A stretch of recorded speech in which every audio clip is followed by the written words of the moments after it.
Good morning everyone.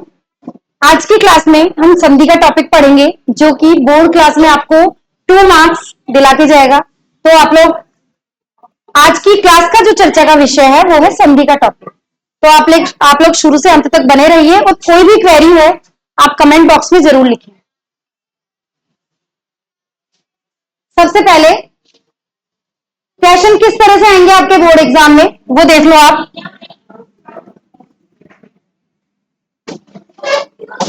सबसे पहले देखो इससे कैसे तरह के क्वेश्चन बनते हैं। अब आपने भी बोर्ड एग्जाम का पैटर्न देखा होगा आरबीएससी का कि चेंज हो गया है कुछ, जिसमें 15 क्वेश्चन आपके एमसीक्यूज वाले आएंगे, जिसमें से एक संधि के क्वेश्चन भी आएंगे। कैसे आएंगे? आपके क्वेश्चन आएगा कि या तो संधि का नाम देके पूछा जाएगा कि बताइए इस शब्द में कौन सी संधि है, 4 ऑप्शन से आपको बताना होगा। या फिर आपके आ जाएगा कोई भी संधि का नाम देके पूछ लेंगे कि बताइए यौन संधि का उदाहरण इन 4 में से कौन सा है। इस तरह से क्वेश्चन बनेगा। या क्वेश्चन आ सकता है आपके रिक्त स्थानों की पूर्ति करो में, कोई भी संधि का उदाहरण देके आपको पूछा जा सकता है बताइए इसमें कौन सी संधि है, या स्वर संधि किसे कहते हैं, व्यंजन संधि किसे कहते हैं, विसर्ग संधि किसे कहते हैं, इस तरह से। तो क्वेश्चन इस तरह से बनेंगे। तो आज हम स्टार्टिंग से उनको जितने क्वेश्चन जो संधि से बन पाते हैं उतने सारे क्वेश्चन लेकर चलेंगे साथ में। सबसे पहला दक्ष, आप खड़े हो जाओ। संधि, जैसा कि आपने पढ़ा होगा, संधि किसे कहते हैं, कोई आइडिया? दो शब्दों के परस्पर मेल को, दो शब्दों के परस्पर मेल, शब्दों का मेल नहीं, शब्दों का विकर्ण को मेल क्या कहते हैं? और कोई? संधि का शाब्दिक अर्थ क्या है? मैम संधि करना यानी कि विभाजित करना, शब्दों को जोड़ना। हाँ, संधि करना। हाँ, सबसे पहले है दो शब्दों के परस्पर मेल से बने, क्योंकि एक दो देखो वर्णों के मेल से बना। मैंने पूछा सबसे पहले शाब्दिक अर्थ क्या है, इसका शाब्दिक अर्थ योग या मेल। अच्छा, संधि शब्द जो है उसमें कौन सा तो उपसर्ग है और मूल शब्द कौन सा है? संधि शब्द जो है आपके सामने उसका पूछ रही हूं मैं आपसे कि ये रहा संधि शब्द आपके सामने। अब इसमें आपको क्या बताना है, मूल शब्द कौन सा है और उपसर्ग कौन सा है, किस उपसर्ग से शब्द बना है। किसी को आंसर पता है? बताइए। देखो सम क्या है, इसमें उपसर्ग और मूल शब्द क्या है, सम इसका उपसर्ग है और मूल शब्द है धी, इससे बना है धारण करने वाला।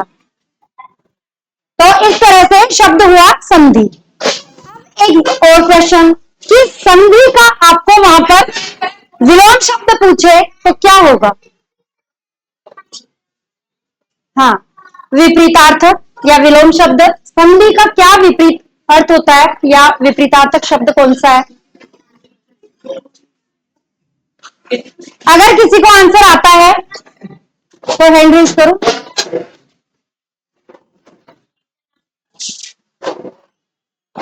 कोई आंसर नहीं आया। तो संधि जो शब्द है उसका आपको 2 ऑप्शन में से कोई ना कोई सा ऑप्शन देखने को मिलेगा, वो दोनों ही सही है। मैं 2 आपको बता देती हूँ। एक तो है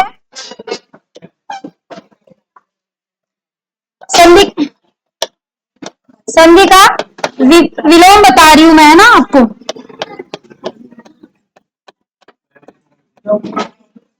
विलोम है या तो कह सकते हैं हम आपको उसको विग्रह, और अगर ये नहीं आता है तो दूसरा शब्द क्या है, विच्छेद।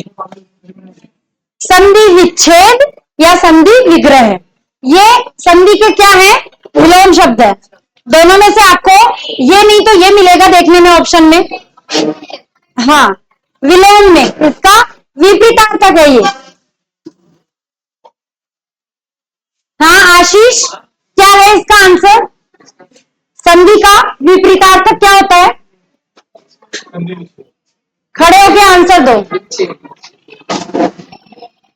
और दूसरा?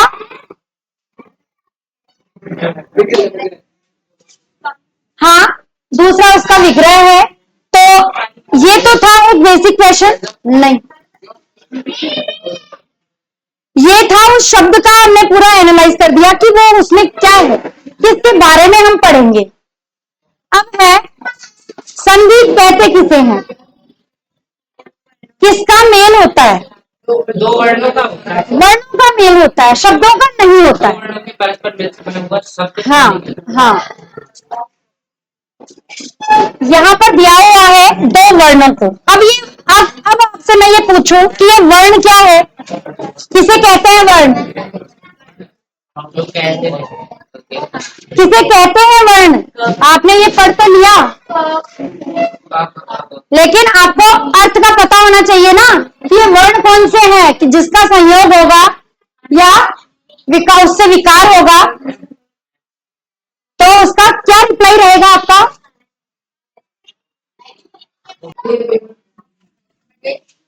हाँ, तो वर्ण किसे कहते हैं? अभी आंसर नहीं आया है। तो आप ये कहना चाह रहे हो कि मैंने ये क लिख दिया और ये वर्ण है, ऐसा ही?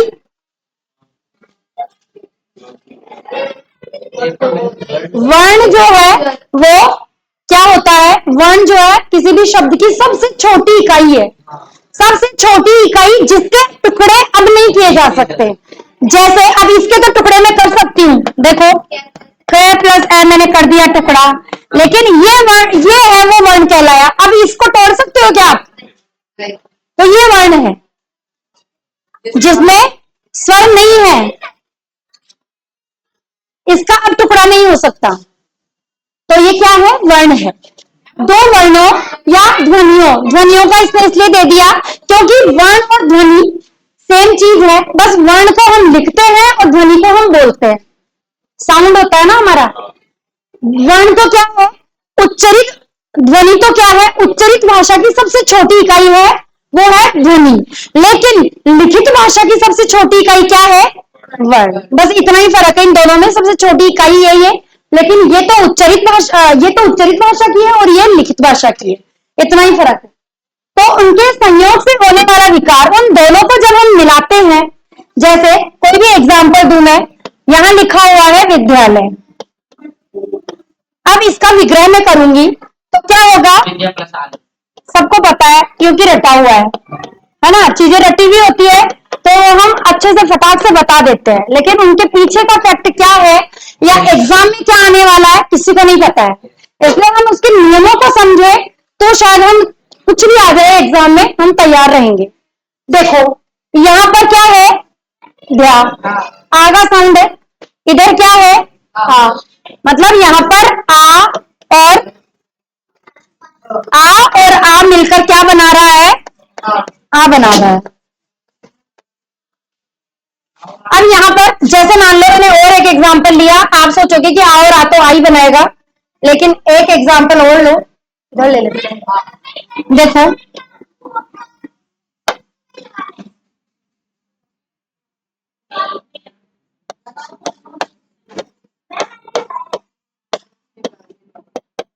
मैंने लिखा मुरारी, किसको कहते हैं? कृष्ण भगवान। कृष्ण भगवान को। अब इसका मैं संधि विच्छेद करूंगी तो मूर्धन अरी। जो ध्यान रहे कि जब भी आप संधि विच्छेद करते हो तो यहाँ पर आपको ऑप्शन में मूर्धन आरी भी दिखेगा और अरी भी दिखेगा, यहाँ पर मुरा भी दिख सकता है, मुराधन अरी। तो आप कैसे उन चीजों को देखोगे कि कैसे सही हो वो, क्योंकि चार ऑप्शन में तो कंफ्यूज वाले ही ऑप्शन आएंगे। तो आपको ये ध्यान रखना चाहिए कि दोनों वर्ड जो है सेंसेबल होने चाहिए, उनका कोई अर्थ निकलना चाहिए, क्योंकि आरी का कोई अर्थ नहीं होता। यहाँ अरी का मतलब क्या होता है? शत्रु, दुश्मन। और मुर कौन है? मुर एक राक्षस था जिसका संहार किया था कृष्ण जी ने, इसलिए वो मुरारी कहलाए थे। तो मुर धन अरी। अब यहाँ पर तो क्या है? और यहाँ पर क्या है? ए। तो ए और ए अगर हम संधि करेंगे तो क्या बनता है, आ बन जाता है, इसीलिए ये क्या बन गया, मुरारी बन गया। तो ये क्या है, वर्णों का योग हो रहा है ना। नहीं तो अगर परस्पर मेल मैं ऐसे करूं, संयोग करूं, तो ये बनना चाहिए, फिर तो यही बनना चाहिए ना, संयोग। ये तो है संयोग, इसको संयोग कहते हैं, और इसको क्या कहते हैं, संधि कहते हैं।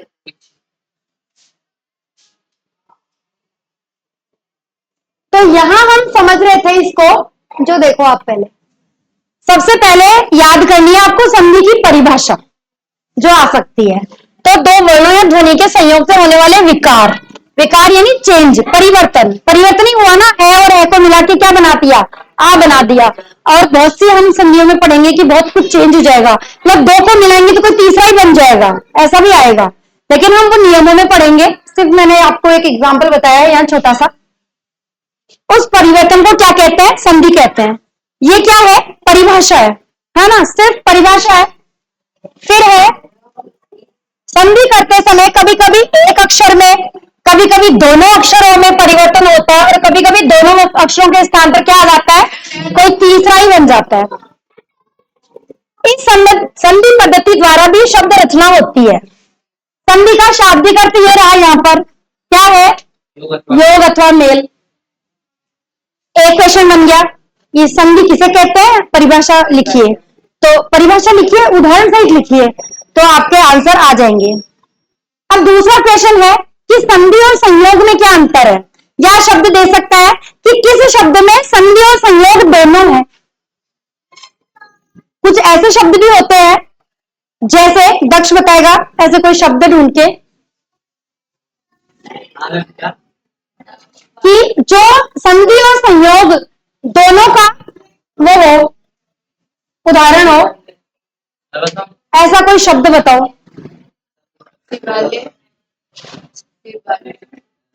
शिवालय में तो संधि हो रही है ना, फिर वो कहाँ हो रहा है, संयोग कहाँ है, मधुरता में संधि कहाँ हुई, बता, कौन सी संधि हो रही है, कड़वाहट में क्या हुआ, कड़वा धनाहट, संधि भी हो और उसमें संयोग भी हो। संयोग में मतलब होता है कि शब्दों को सिर्फ पास पास में लाते हैं, उनमें कोई परिवर्तन नहीं होता है, वो संयोग होता है। शब्दों को पास पास में लाते हैं लेकिन उनमें कोई चेंज नहीं होता है, जबकि संधि क्या कर देती है, परिवर्तन कर देती है, वर्णों में बदल देती है उनको। देखो मैं देती हूँ एक एग्जांपल आपको।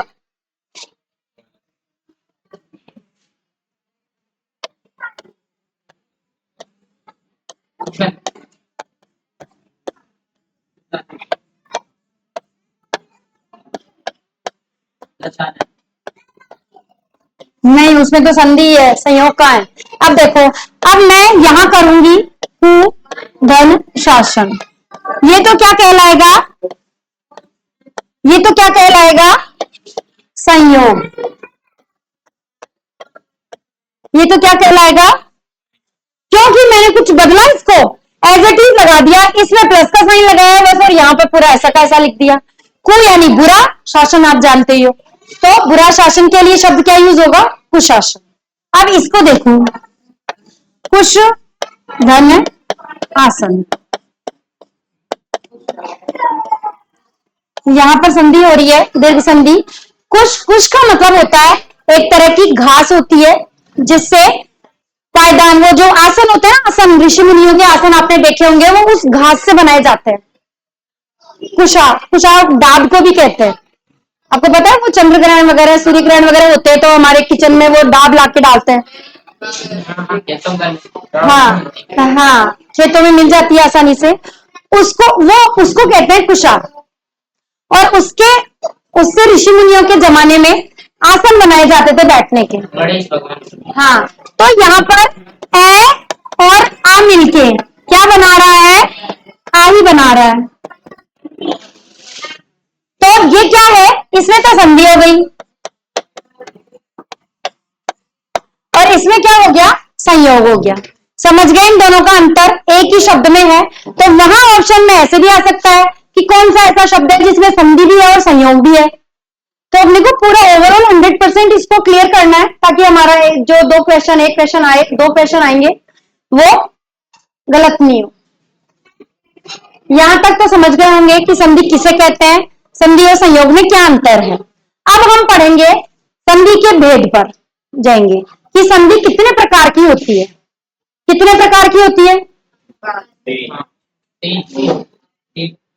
मुख्यतः 3 प्रकार की संधि, 3 प्रकार की ही होती है।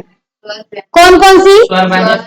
स्वर संधि, व्यंजन संधि और विसर्ग संधि। लेकिन जो ये 3 संधियां हैं, इनमें सिर्फ स्वर संधि के ही उपभेद हैं, बाकी व्यंजन और विसर्ग का कोई उपभेद नहीं है। उनके नियम होंगे, संस्कृत में उनके भी नाम होते हैं, है ना।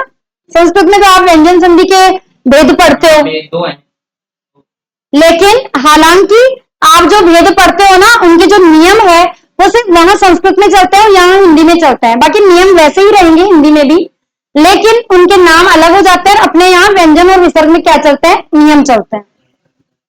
तो हमने देखा कि स्वर संधि के 5 भेद हैं। कौन कौन से 5 भेद हो गए?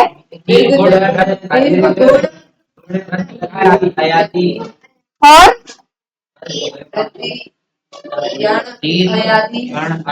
संधि कितने प्रकार की होती है? 3 प्रकार की। कौन कौन सी? स्वर, व्यंजन और विसर्ग। अब पिछली बार बोर्ड में 2023 में क्वेश्चन आ गया था कि यण संधि किसे कहते हैं, उदाहरण सहित बताइए। तो आपको इसमें घबराना नहीं है कि भाई ये क्या डेफिनेशन ही पूछ ली, ये क्या, इसकी क्या परिभाषा हुई। जो नियम है ना उसके, वही उसकी परिभाषा है, क्योंकि उसी से तो उसकी पहचान होती है। जो नियम पढ़ोगे वही उसकी परिभाषा हो जाएगी। किसी की भी पूछो, चाहे आपसे यण की नहीं, अयादि पूछ लो, दीर्घ पूछ लो, गुण वृद्धि, कोई से भी पूछो, सिर्फ आपको उनके नियम याद होंगे तो आप उसकी परिभाषा में लिख सकते हो कि इसमें ऐसा ऐसा परिवर्तन हो जाता है, वो स्वर संधि होती है या व्यंजन होती है या यण अयादि जो भी पूछते हैं। अब स्वर संधि है। स्वर संधि में क्या होता है? सिर्फ स्वर मिलते हैं, दोनों तरफ स्वर ही होंगे। इधर प्लस के इधर भी स्वर होगा, मतलब इधर स्वर और इधर भी स्वर, और मिलके क्या बनाएंगे? स्वर ही बनाएंगे। ये चाहे छोटा हो सकता है, बड़ा हो सकता है, क्योंकि स्वर तो छोटे बड़े होते हैं ना। अच्छा, टोटल स्वर कितने होते हैं? 14 होते हैं। स्वर 11 होते हैं टोटल, 11 स्वर होते हैं। अच्छा, मात्राएं कितनी होती है? 8 नहीं 10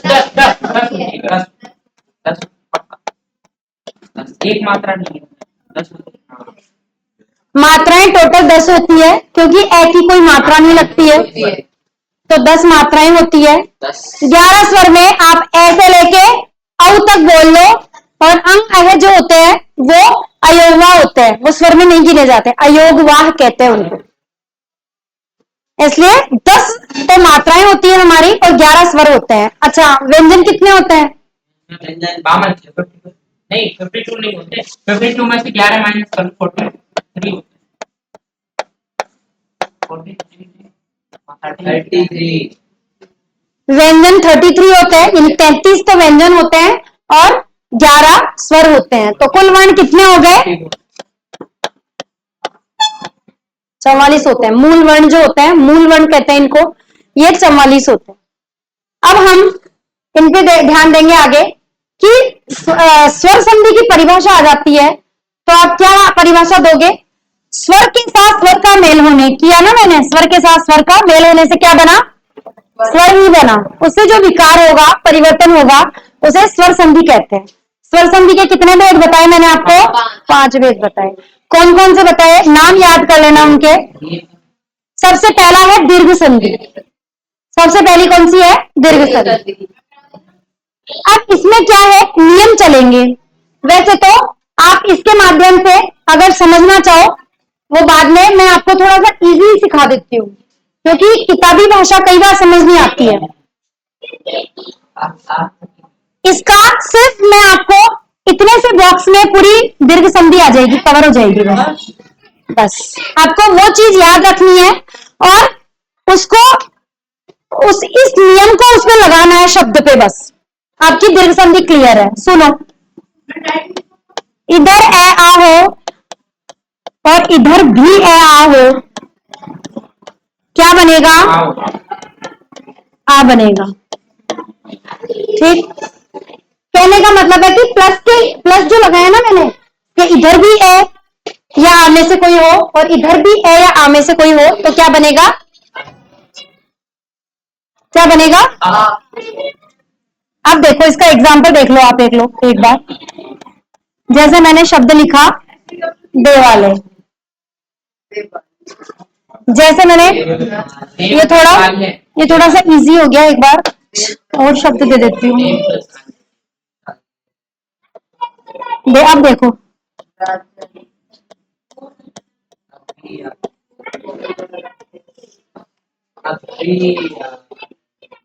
अभयारण्य, जिसको आप इंग्लिश में सेंचुरी बोलते हो ना, वर्ल्ड वाइड सेंचुरी जो होती है आपके, तो वो अभयारण्य हिंदी में कहते हैं उसको। ठीक है, अब देखो यहाँ पर आपको लग रहा है कि भाई हाँ, साउंड तो किसका आना चाहिए? आपका। कहाँ आ रहा है? ये रहा। इसका मतलब सीधा से यहाँ क्या लगा दो? प्लस का साइन लगा दो। प्लस के इधर वाले इधर और प्लस के इधर वाले इधर। अब देखो इसमें से क्या निकालेंगे? शब्द सेंसेबल होना चाहिए, जो इसमें अर्थ आए। इधर तो क्या निकल रहा है? भ और य। अभय होता है, अभय का मतलब क्या होता है? जिसको कोई डर नहीं हो, है ना? अभय, निडर। ये हो गया। अब इधर अगर मैं यहाँ लगाऊंगी आरण्य, तो आरण्य थोड़ी शब्द होता है, अरण्य होता है शुद्ध, है ना? तो क्या लगाएंगे? अरण्य। अब ये अरण्य हो गया। अभय और अरण्य, यहां पर ये में से क्या है? इसमें क्या है? ये में ए है। यहां ऐसे देखो आप, ये है, इसमें से ए निकाला मैंने, और इसमें क्या है? ए और ए क्या बन रहा है? ये रहा ए और ये रहा ए, क्या बन रहा है? आ बन रहा है। ये बना दिया मैंने आ। अब मान लो आपकी संधि विच्छेद आ जाए, आप उसको आपको बोले क्वेश्चन एग्जाम में संधि विच्छेद करके दे दे और बोले कि बताओ इसमें शब्द कौन सा है, कैसे बनाओगे? देखो अ भ, और अब ये में से मैंने क्या निकाल लिया? ए निकाल लिया, तो ये यहाँ कैसा बचा? आधा, आधा बचा ना। अब उसके बाद मैंने इसमें से ए निकाल लिया, ये वाला ए ले लिया, दोनों ए और ए मिलके क्या बन रहे हैं? आ लिख दिया मैंने, और आगे क्या है वो ऐसा का ऐसा लिख दिया मैंने। अब इसको वापस जोड़ो, ये रहा ए, ये भ, अब ये मैं क्या जोड़ूंगी? ये तो आधा है ना, ये में आ जुड़ेगा तो क्या बनेगा? या। फिर ये या, ये तो दोनों जुड़ गए, फिर ये क्या बना? रणनीति। शब्द क्या बन गया? तोड़ा भी है, जोड़ा भी है, दोनों बताया मैंने। हाँ पूछो। दोनों तरह क्वेश्चन तो कैसे भी आ सकता है, ये ऐसे दे देंगे या ऐसे दे देंगे। अब इसको इसके रूप में बदलना है तो ये तरीका हो गया, और इसको तोड़ना है इस रूप में तो ये तरीका हो गया। दोनों तरीके काम कर रहे हैं, मतलब आपको संधि विच्छेद भी करना है और संधि युक्त भी करना है, तो आप लोग दोनों तरीके से उसको देख सकते हो। आगे और समझा देंगे। एक बार थोड़ा सा बेस बनाओ कि भाई हाँ इस तरह से, हालांकि 2 नंबर की संधि आएगी, लेकिन वो आपके लाइफ टाइम काम आने वाले टॉपिक है संधि। हाँ देती हूँ मैं, देखो वो भी लिख लेती हूँ, कोई बात नहीं। लो एग्जाम्पल दिया है आपने रामायण, है ना? रामायण ऐसे ही लिखते हैं। यहाँ पर ये संधि यहाँ हो रही है, लगा दिया मैंने प्लस। अब इधर शब्द क्या बना? राम बना दिया, और यहाँ पर ए य, देखो ये क्या है? इसमें भी एक संधि है, व्यंजन संधि में एक नियम होता है कि ण जो है न में बदल जाता है। ये व्यंजन संधि के नियमों में पढ़ेंगे हम। तो अयन, राम धन अयन। अब इसको वापस देखो जोड़ते हैं। यहाँ पर मैं में से क्या निकालू? मैं ए निकलेगा। यहाँ पर क्या है? ए है। ए और ए क्या बनते हैं? आ आ बनते हैं। वापस इसको जोड़ लो, रा, मैं में से ए तो निकल ही गया, तो मैं क्या रह गया, आधा। उसके बाद ये ए और ये ए मिलके क्या बना, आ, तो यहां पर मैंने लिख दिया आ, फिर ये और न, या अण, जो मूल शब्द में है वो क्या है, अण है। ये लो, अब देखो, रा में आ मिलाया तो क्या बना, माँ, ये और न, बन गया वापस वही रामायण। आया समझ में? और कोई शब्द, हाँ, रामायण महाभारत और कुछ, रामचरितमानस सारे ले आओ। हाँ सुनो, अब आगे जो सीखने की चीजें है ना वो देखो आप लोग। ये तो ठीक था कि हाँ, ये मैंने आपको सिखाया कि किस तरह से आप जोड़ और तोड़ दोनों तरीका कर सकते हो।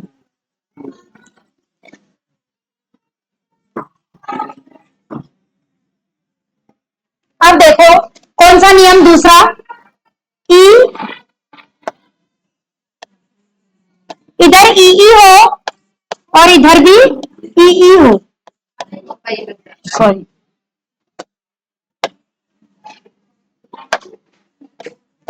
तो क्या बनेगा,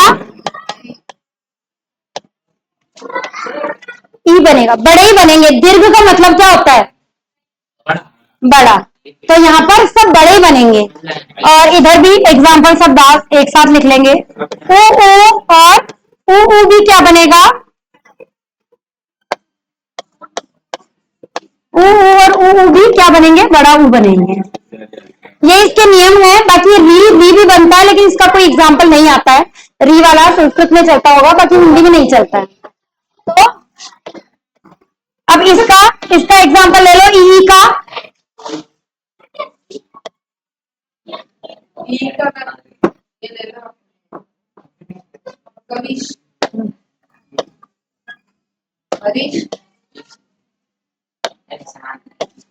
कवीश ले लो।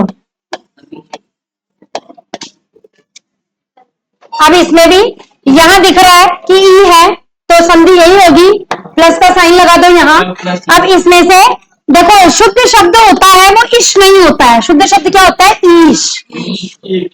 और यहाँ क और वी में मात्रा छोटी लगती है ना, बड़ी थोड़ी लगती है कवि में, तो कवि धन ईश, कवीश। और यहाँ पर कौन सी ई है, छोटी ई, और इधर कौन सी ई है, बड़ी ई। इधर देखो, छोटी ई और बड़ी ई मिलके क्या बन रही है, बड़ी ई बन रही है। फिर वापस अगर हम इसको इस तरह से दे दे और इस तरह से पूछे तो कैसे करेंगे, इसको करेंगे, क्या लिखेंगे, वह में से ई तो निकाल लिया, इसलिए बच क्या गया शब्द, कब, वह बच गया। अब इसमें से ई और इसमें से ई मिला के क्या बन रहा है, बड़ा ई, तो ये लगा दिया मैंने बड़ा ई। और फिर लास्ट में क्या बचा, श बचा। अब देखो, कह तो ऐसा का ऐसा लिख दिया। अब इस आधे व में बड़ी ई जोड़ेंगे तो क्या बन जाएगा, वी बन जाएगा। और ये शब्द एज इट इज बन गया ना, कवीश बन गया। इस तरह से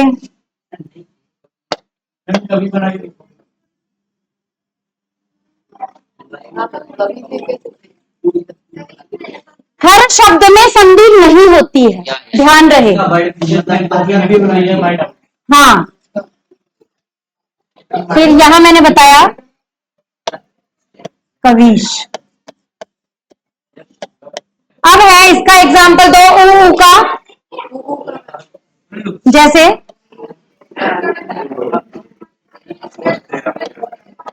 लघूर्मी, मान लो मैंने ये ले लिया लघूर्मी, यहाँ पर छोटी किरणें, उर्मी यानी लहरें, लहरें, छोटी लहरें। तो यहाँ पर ऊ है, ये वाली संधि हो रही है, दीर्घ का ही है ये। यहाँ पर मैंने शब्द लिया लघु धन ऊर्मी,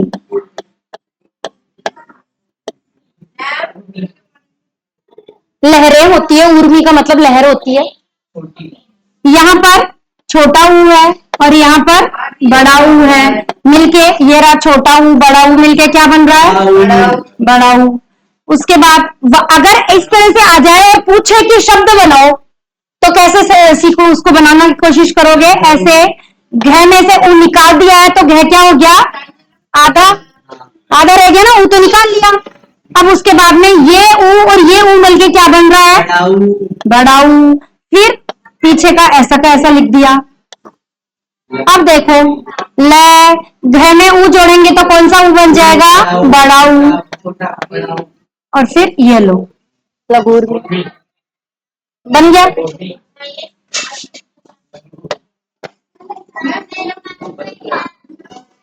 ये पूरी दीर्घ संधि हो गई इसमें बस। यस, उसका संधि भी चेक करके बताओ फिर बन रहा है क्या, कोई नियम फॉलो हो रहा है क्या उसमें, फिर उसका कोई अर्थ निकल रहा है उसमें, फिर कैसे बना रहे हो। हाँ, भूपकार हो गया ना, भूपकार का मतलब पृथ्वी का उपकार हमारे ऊपर क्या है, हमारी धरती का उपकार हमारे ऊपर, ये हो गया। अब इसकी परिभाषा देख लो, ये क्या कह रहा है, ये परिभाषा क्या कह रही है, सवर्ण, सवर्ण का मतलब होता है एक जैसे वर्ण, जैसे ए आ ई उ हो गए ना एक जैसे, एक ही कैटेगरी के।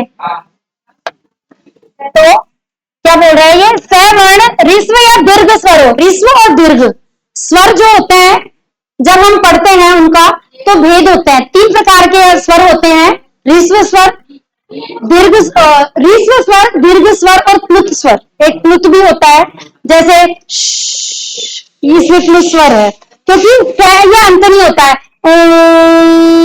मैं बोले जाएंगे अपन, उसका अंत नहीं है, वो प्लुत होता है। लेकिन इसमें क्या है, ऋस्व और दीर्घ, ऋस्व और दीर्घ में कौन कौन से होते हैं, आ ई उ और औ। बड़े वाले जो होते हैं वो कौन से होते हैं, दीर्घ में, और बाकी बचे हुए 7 किस में आते हैं, ऋस्व में। छोटे, जिनकी छोटी मात्राएं होती है वो किस में आएंगे, ऋस्व में। उनके स्वरों के मिलने से उनके स्थान में सवर्ण दीर्घ स्वर हो जाता है, बड़ा ही हो जाता है ना, छोटा बड़ा मिलो तो भी बड़ा होता है, बड़ा मिलो तो भी बड़ा ही होता है अंत में। तो वो कह रहा है कि दीर्घ स्वर हो जाता है। वर्गों का संयोग चाहे ऋस्व का हो, जैसे आ का हो, सॉरी ऋस्व मतलब ऊ का हो, छोटा ऊ और छोटा ऊ, ए का हो वो हो, या ऋस्व दीर्घ का हो, यानी छोटा और बड़ा मिले तो भी बड़ा ही बनता है। जैसे ई, छोटा ई एक बड़ा ई, दोनों को मिला के क्या बनता है, बड़ा ही बनता है, तो दीर्घ स्वर होता है। दीर्घ स्वर के उदाहरण देख सकते हो आप, पुष्पधनावली, पुष्पावली, यहाँ पर दीर्घ संधि हो रही है। तो दीर्घ संधि यहाँ तक कंप्लीट समझ में आ गई होगी। आगे कल आगे की संधियां कंटिन्यू रखेंगे, तब तक के लिए आप इसको रिवाइज कीजिए। धन्यवाद।